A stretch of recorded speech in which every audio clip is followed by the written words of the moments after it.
Bonjour à tous. Aujourd'hui, on va interviewer Marlène. Marlène qui vient juste de terminer son accompagnement. Marlène, comment tu vas aujourd'hui, dis-moi? Bah écoute, ça va très bien, Amjad, aujourd'hui. Super, Beaucoup mieux qu'au début, en tout cas. On a fait un long chemin. parfait. Dis-moi, pour qu'on donne un petit peu de contexte pour les gens qui nous écoutent, est-ce que tu peux te présenter rapidement? Ouais. Bah écoute, moi, je vis toute seule et je suis maman solo d'un petit garçon de 9 ans D'accord. euh, depuis qu'il a 1 an. Mhm, Et que te dire de plus? J'ai arrêté de travailler il y a presque 1 an maintenant mhm, parce que justement, je me sentais pas de retourner au travail. d'accord. Voilà, tu as le contexte. Ok, super. Bah écoute, c'est très clair. Et pour que les gens comprennent où est-ce que tu en étais avant de travailler avec moi, est-ce que tu peux nous décrire un petit peu bah, où est-ce que tu en étais avant de bosser avec moi, les symptômes que tu ressentais, ce que tu vivais au quotidien, où étaient les impacts, les blocages pour que les gens comprennent et voient s'ils vivaient la même chose que toi en fait. Mm. Bah, quand on s'est rencontrés, j'étais dans un état de figement total, c'est-à-dire Mhm. que je ne faisais plus rien, je sortais pas, j'étais angoissée, stressée de tout. J'arrivais même plus à aller faire mes courses. Ouais, Euh, je me sentais en colère tout le temps et ça rebondissait sur mon fils, en fait, sur les relations que j'avais avec mon fils. Et c'est ouais, une des raisons principales pour lesquelles je t'ai contactée aussi, parce que il y a mon bien-être, mais je voyais que je faisais beaucoup de mal à mon fils parce que j'étais pas la maman que j'avais envie d'être pour lui, en fait. La maman qui peut être présente, qui peut être à l'écoute, qui peut être patiente. Voilà, j'avais aucune patience, je m'énervais pour rien. ouais, J'avais des gros moments aussi de désespoir à me dire que ça faisait des années que j'étais comme ça et que je savais pas comment m'en sortir et je voyais pas d'évolution parce que j'ai fait beaucoup de thérapies différentes. mhm, J'ai vu des psys, j'ai fait des thérapies alternatives aussi. Et il y avait des petites choses qui bougeaient, mais en fait, ça me, ouais, ça me permettait pas vraiment de me sentir vraiment mieux, en fait. Je sentais qu'il y avait mhm, un truc qui clochait et je me suis dit, mais vraiment, je sais pas comment me sortir de ça. Euh, et du coup, bah voilà, j'ai arrêté de travailler, j'étais à la maison, je faisais plus rien, quoi. ouais. Je faisais Ouais, plus donc rien. vraiment, ouais, beaucoup de figements, beaucoup d'émotions. Beaucoup de blocages, beaucoup ouais, de comportements qui ne te ressemblaient plus finalement. Ouais, et pourtant, j'essayais de me battre, tu vois, parce que quand j'ai arrêté de travailler, je me suis inscrite à une formation Ouais, que j'ai commencée et en fait, impossible de la terminer parce que allumer l'ordinateur, ça m'angoissait de fou, quoi. ouais, Donc, euh, donc voilà, ouais, l'état général dans lequel j'étais il y a 4 mois. ouais, ouais, je comprends. Là, aujourd'hui, rétrospectivement, tu comprends qu'aujourd'hui, c'était du figement qui t'empêchait de passer à l'action. Mais à l'époque où tu savais même pas ce que c'était que le figement et que tu voulais te lancer dans des choses qui étaient bah, a priori à ta portée et que tu n'arrivais pas à passer à l'action, comment tu te sentais? Qu'est-ce que ça te faisait ressentir? Une angoisse dans le corps. Ouais, Quand je devais faire, je te parlais de mes courses, par exemple. Le fait d'aller faire les courses, j'étais devant ma porte, je me disais: «Mais il faut y aller» et non, je sentais dans mon corps une angoisse monter, de toute façon, dès que je devais, plus ou moins sortir de chez moi ou voir des gens ou autre, c'était pas possible au départ. ouais, C'était parce que j'arrivais plus à cacher pendant des années, j'ai caché, j'avais le masque de «tout va bien», heu, Marlène rigolote et cetera et là, j'avais plus la force de tout ça. ouais. Donc je voulais plus voir des gens non plus. Oui, oui, oui, socialement aussi, ça t'a beaucoup isolé. Ouais, Ouais. ouais. Et sur toutes les thérapies que tu avais essayées, on peut revenir là-dessus. Qu'est-ce que tu avais mis en place? Et pourquoi, selon toi, bah, ça n'avait pas fonctionné? Qu'est-ce qui faisait que tu avais t'avais des petits progrès, mais pas un truc vraiment durable sur le temps? Bah, bon, déjà, la thérapie par la parole, tout ce qui est psy, en fait, j'ai l'impression qu'on fait que remuer ce que j'ai vécu. Mm. Et en fait, ça me replonge. Des fois, je ressortais, j'ai essayé le MDR aussi. Mais en fait, à chaque fois séance, je ressortais avec la sensation qui était remontée dans mon corps de Ouais. ce que j'avais vécu, de ce qu'on avait traité pendant la séance. Donc bah après, c'était un truc en plus à apporter. Ça me soulageait pas en fait d'en parler. Enfin, ça me soulageait peut-être ma tête. J'avais l'impression que je libérais une petite place, mais mon corps, c'était encore plus lourd. Ouais. Plus de figement, plus d'émotions qui remontent à la surface. Mm. Et Mm. ça, le pire, c'est que j'avais du mal à m'en rendre compte parce que dans cet état-là, bah, j'avais du mal à écouter mon corps, vraiment ce Oui. qui se passait. Je sentais juste que c'était bloqué, que j'arrivais à rien faire, mais je j'arrivais pas à écouter vraiment les émotions qu'il y avait, quoi.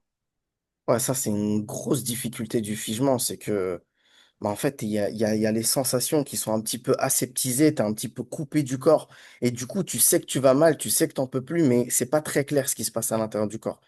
Et Ouais, c'est normal, parce que quand tu es dans cet état-là, si tu fais vraiment l'effort de connecter le corps à ce moment-là, bah, tu sens qu'il n'y a rien qui va, et limite, ce qui se passe dans le corps, ça fait trop peur à ce moment-là, en fait. ouais, c'est ça. Ouais, Ça a l'air tellement intense et tellement fort que j'ai pas envie de me connecter à mon corps et je te le disais au début, ça me fait peur de ouais, me connecter à ouais, ma tristesse ou à ma colère parce que j'ai peur que ça explose et que ça soit trop fort pour moi ou pour ceux qui m'entourent. ouais, Voilà, j'avais trop ouais. peur de ça en fait. Et a raison, parce que, bah, en fait, l'état dans lequel tu étais au début, en fait, tu n'avais pas la capacité de connecter ça. Ouais.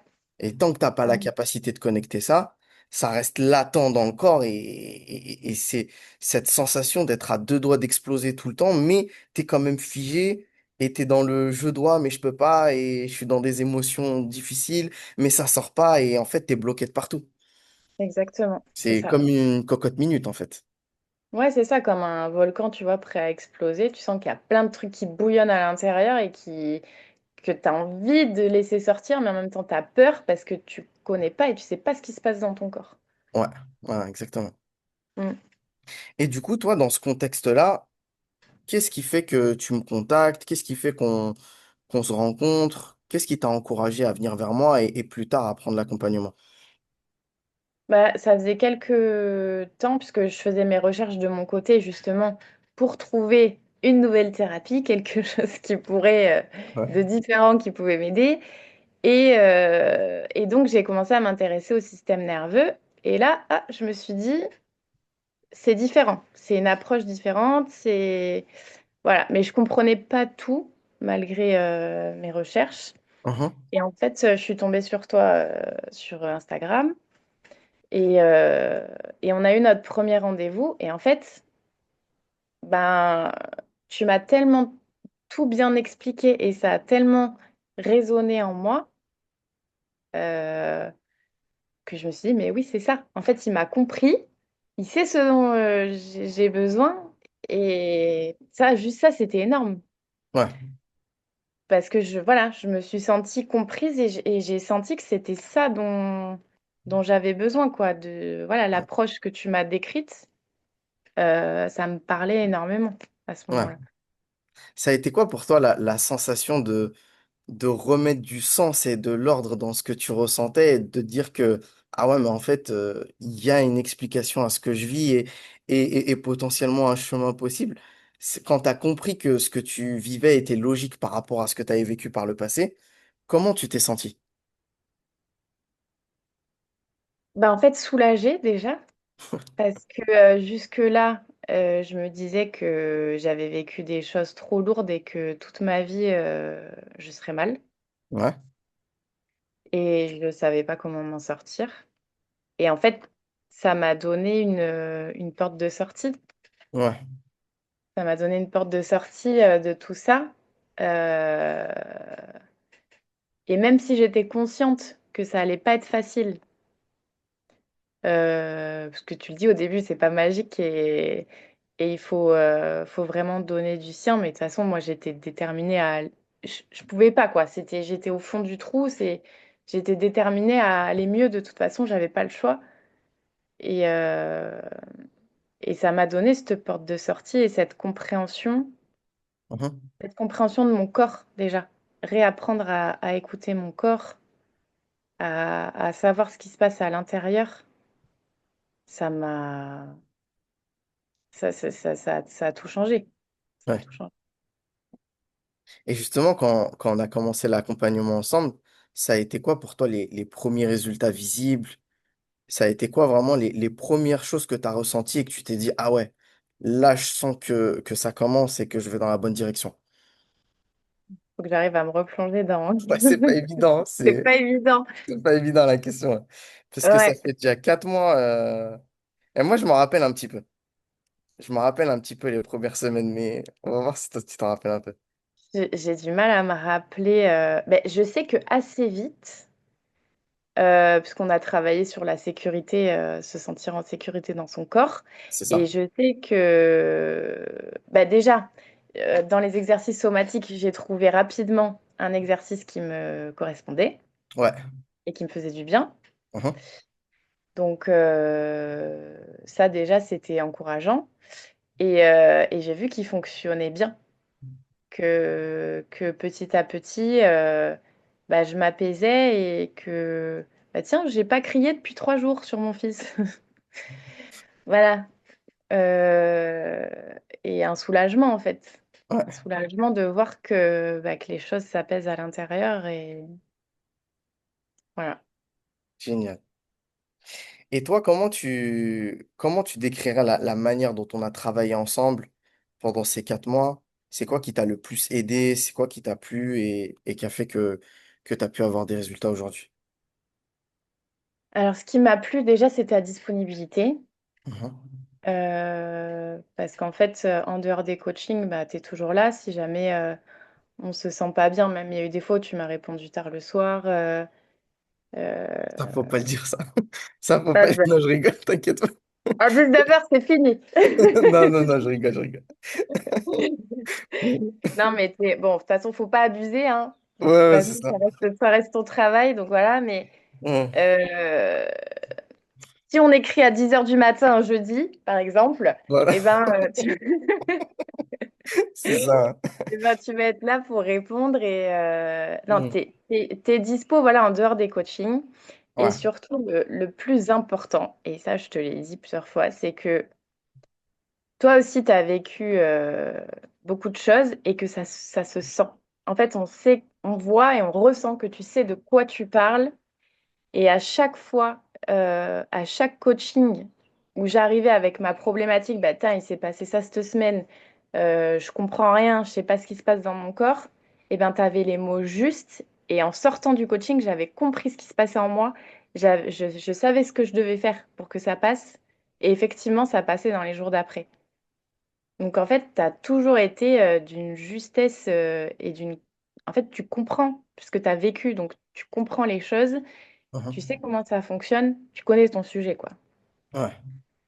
Donc en fait, ben, on se sent accompagné, vraiment, tout le temps, et par quelqu'un qui sait de quoi il parle. Donc forcément, les progrès, ils sont rapides et enfin, les séances sont hyper efficaces. Ouais. Voilà. Oui. Ouais, les séances sont vraiment là pour te donner de la clarté, pour te redonner de la clarté sur ce qui s'est passé la semaine dernière et pour te donner une direction pour la semaine qui vient. Ouais. Et vaut mieux avoir ça qu'avoir une séance où tu fais des exercices avec moi et toute la semaine, tu sais pas quoi faire.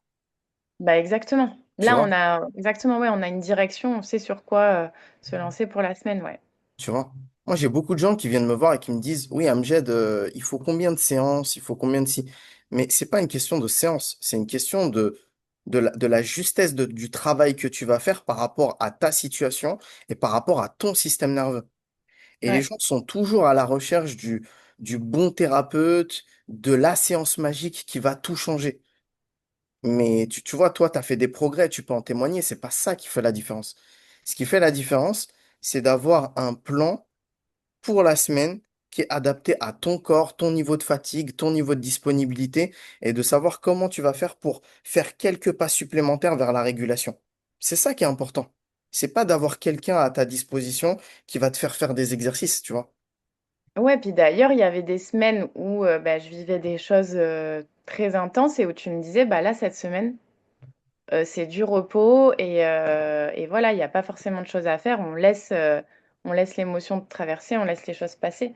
Donc, Ouais, donc voilà, c'est une question de justesse par rapport à ce qu'on vit et voilà, c'est hyper adapté. c'est exactement ça. Et toi, du coup, bah, 4 mois plus tard, c'est quoi les progrès que tu as pu noter? Où est-ce que tu en es aujourd'hui?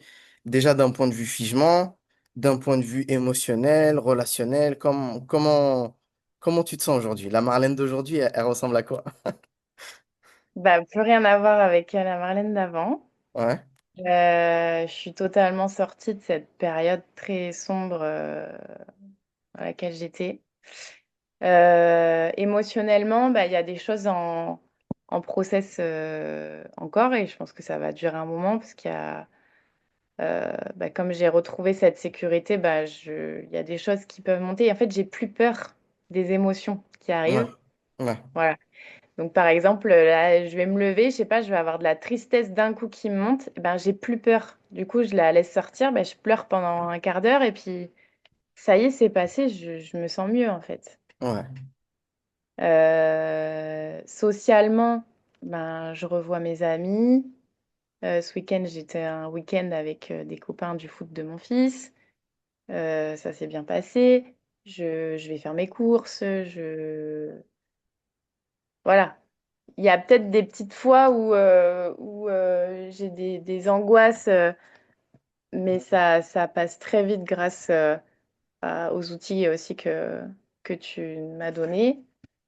Euh, En fait, j'ai plus confiance parce que je sais que même s'il se passe quelque chose enfin, si quelque chose de difficile se présente à moi, une émotion, une situation, Mm. je vais savoir comment l'appréhender. Ouais, ouais. Tu as beaucoup plus de capacité à faire face, en fait. Ouais. Et j'ai plus confiance en moi, en mon corps, je me connais plus, alors que j'avais l'impression de très bien me connaître. Et ben là, j'ai appris à me connaître sous un autre angle, et du coup, Mhm. je me connais encore mieux. Je me connais plus. Et du coup, ça change quoi pour toi au quotidien par rapport au passage à l'action, par rapport aux choses que tu avais à faire en février? Comment ça a avancé, tous les chantiers que tu avais en cours et sur lesquels fallait que tu avances là aujourd'hui, comment tu te sens par rapport à ça? Bah, j'ai un gros projet qui est en cours et j'étais à l'arrêt aussi dessus. Donc bah, là, j'ai tout repris. Euh, donc un soulagement puisque ça avait une date Ouais. d'échéance. Donc là, de me dire bah, que j'avance et que je vais être prête au moment où il faudra que je sois prête, Mhm. bah, c'est un soulagement. Et, ouais, je suis vraiment soulagée en fait, le mot, c'est soulagement, quoi, d'avoir réussi à apaiser tout ça. Et il y a un petit truc aussi que je note qui grandit petit à petit. C'est des petits moments de vie simples. Je me sens plus du tout la même à l'intérieur. Ouais. C'est-à-dire que marcher dans la rue avant, j'étais sur le qui-vive de tout. De, d'une personne que je vais croiser, d'une voiture, d'un vélo, d'une trottinette, de genre de j'étais sur le qui-vive, le stress, quoi, l'angoisse de tout. Mais là, je vais marcher dans la rue, je vais écouter les petits oiseaux, je vais regarder le paysage, je vais sentir le soleil sur ma peau, je vais... En fait, j'arrive à profiter des moments sans, sans être angoissée pour rien, en fait. Ouais. Et Ouais, ça, vraiment. c'est énorme. Ouais, vraiment ce retour à la sécurité, quoi. Ouais, Ouais. Et avec ton fils, comment ça a changé pour toi? bah, ça va beaucoup mieux. On arrive à passer des moments de complicité, de rire, de bonheur, tous Ouais. les deux. Ouais. Ça, je pense, c'est une des plus belles victoires, ça, je pense, quand même. Ah, mais Ça, carrément, c'est c'était ce qui me faisait le plus de mal parce que quand tu sais que toi, t'es mal, bon, c'est ton problème. Mais quand ça rebondit sur la personne que tu aimes le plus au monde et que tu vois que tu lui apportes pas ce dont il a réellement besoin, c'est ça. c'est hyper dur. C'est hyper. En plus, tu as la culpabilité qui arrive derrière et qui. Et là, de voir que bah, je m'énerve quasiment plus, j'arrive à lui parler calmement, on résout les choses ensemble et on rit, on joue ensemble. Voilà, ça faisait très longtemps que c'était pas arrivé, donc C'est exactement ça. Et ouais, en tant que parent, on est la première source de régulation de nos enfants. ouais. C'est-à-dire que si tu es dérégulé, tu peux pas réguler ton enfant. Mm. Et même peut-être qu'il va te demander moins de régulation et qu'il va gérer plus les choses de son côté. Alors que quand tu présentes cette sécurité corporelle, et les enfants le sentent, hein, même un bébé de 6 mois peut le sentir. Mais quand tu as plus de régulation, bah, tout de suite, les enfants en profitent plus. Et bon, c'est pas macho ou quoi de dire ça, mais vraiment, la première source de régulation des enfants, en général, c'est la maman. C'est maman, Tu vois, bah oui. donc tout de suite, c'est vers vous qui va se diriger. Donc ouais, c'est un très très gros avantage pour toi, mais surtout pour lui aussi. Bah, parce que je le sentais, tu vois, il était plus distant, même physiquement. Et Ouais, là, il se rapproche physiquement. On est dans le canapé, il va se coller, même si c'est juste épaule contre épaule, on est collé, mais alors qu'avant, il prenait ses distances en fait. Je pense que voilà, c'était inconscient, mais il sentait qu'il ne pouvait pas attendre de moi de s'apaiser. ouais, ouais, Voilà. c'est pas anodin. C'est pas anodin ce genre de comportement. Ah non, non, c'est Ouais, sûr. super. Non, c'est vraiment un très très beau parcours. Bravo à toi, vraiment. Mm. Merci, Et c'est Amjad. pas arrivé tout seul, hein. Je veux dire, t'as suivi le plan. Après, le travail que je te demande, il est pas non plus hyper lourd. C'est pas non plus, on n'est pas non plus à l'armée, hein. Je veux dire, 15-20 minutes d'exercice par jour, ça suffit. Mais tu as eu ce truc de je suis le plan de bout en bout. Tu vois. Ouais, Et vraiment bravo à toi parce que non, c'est super ce que tu t'es accordé. merci. Bah, oui, je suis très contente de m'être accordé ça, justement, tu vois, Ouais, ah, de m'être offert ça, parce que vraiment, ça a été un levier pour changer ma vie, là. Je ouais, sais pas comment je me serais sortie de la période dans laquelle j'étais, et au-delà de ça, c'est pas qu'une question de cette période-là, il y a des choses qui existaient depuis toujours, depuis que j'étais gamine, ouais, et, oui, et qui ont changé aujourd'hui. Donc, c'est un tout. ouais, ouais, tu vois, ça te fait réaliser à quel point ce travail-là, il est profond et à quel Ouais, point toutes les briques de cette anxiété, de ces crises, de ce figement, de cette colère, de cette tristesse latente, bah, en fait, ça s'est pas construit en 2 ans, 3 ans, c'est là depuis très longtemps. ouais, Ouais. ouais, ouais, c'est ça. Toi, pour finir, qu'est-ce que tu dirais à quelqu'un qui hésite à se faire accompagner et qui est un petit peu dans la même situation que toi, peut-être avec beaucoup d'émotions bloquées, beaucoup de figements, beaucoup d'angoisse? Une personne qui serait dans la même situation, qu'est-ce que tu lui dirais si elle hésite à me rencontrer, par exemple? Bah, je lui dirais que, en général, on travaille beaucoup sur les thérapies euh, cognitives, tu vois, on pense peu au corps. Et là, je pense que vraiment le corps, c'est la base de tout. Et que là, j'ai compris que tout était stocké dans le corps et que si tu n'avais pas cette sécurité, eh ben, tu pouvais pas appréhender la vie normalement, en fait. Hum, Donc, c'est la base de tout. Même si après, tu veux travailler en psy, en EMDR, en ce que tu veux, eh ben, je pense que le travail sur le système nerveux, sur le corps, c'est une base qu'il faut avoir avant tout. ouais, Pour moi, enfin, c'est ce que j'en ai déduit. C'est, ouais, c'est euh, on calme d'abord le corps et après, on, on peut traiter différentes choses. Mais il faut d'abord retrouver cette c'est sécurité ça. dans le corps. C'est exactement ça. Et c'est ce que tu as appris à faire, hein. Là, Mm. aujourd'hui, si tu as des nouveaux challenges à affronter, tu vas d'abord regarder quel est ton état corporel par rapport à cette action-là. Je me régule et ensuite je passe à l'action. Et Ouais, pas ce truc de je suis en mode survie et je tire, je tire, je tire, je tire jusqu'à ce que tout s'effondre. c'est ça. Tu vois, parce qu'il y a trop de personnes qui fonctionnent comme ça, et moi, j'ai fonctionné comme ça. Et c'est ce qui a fait que bah, on en est arrivé là. Je pense que toi aussi. Mais Mm. vraiment, cette base de je fais les choses en fonction de ma capacité et de mon corps, c'est vraiment la base de tout, en fait. Ouais. Ah oui, pour moi, c'est clairement ça. Ouais, Et c'est un ressenti, quand on l'a jamais vécu et ressenti, qui est incroyable, ouais, la paix dans le corps. ouais, Voilà. clairement, Mm. clairement. Bah écoute, Marlène, qu'est-ce qu'on peut te souhaiter pour la suite? C'est quoi tes prochains objectifs, toi? Et ben d'agrandir encore plus la capacité de mon système nerveux pour Très bonne vraiment réponse. pouvoir voilà, pouvoir tout accueillir et tout gérer, que plus rien ne soit insurmontable en fait, et que voilà, que la vie se passe, bon, c'est jamais un long fleuve tranquille, mais du moins euh, qu'il y ait de la paix en fait, voilà, de la paix. Super. Ah, c'est une réponse qui me plaît beaucoup, ça. Bon, bah, cool. Parfait. Bah écoute, encore bravo à toi, bravo pour ton parcours, bravo pour ce que tu t'es accordé Merci. encore une fois. Et j'espère que bah, dans quelques mois, tu seras encore plus loin dans ta guérison. En tout cas, aujourd'hui, tu as toutes les bases pour. C'est génial. Cool. Salut Marlène, à Merci à bientôt. toi pour tout. Bye bye. Avec plaisir, ciao.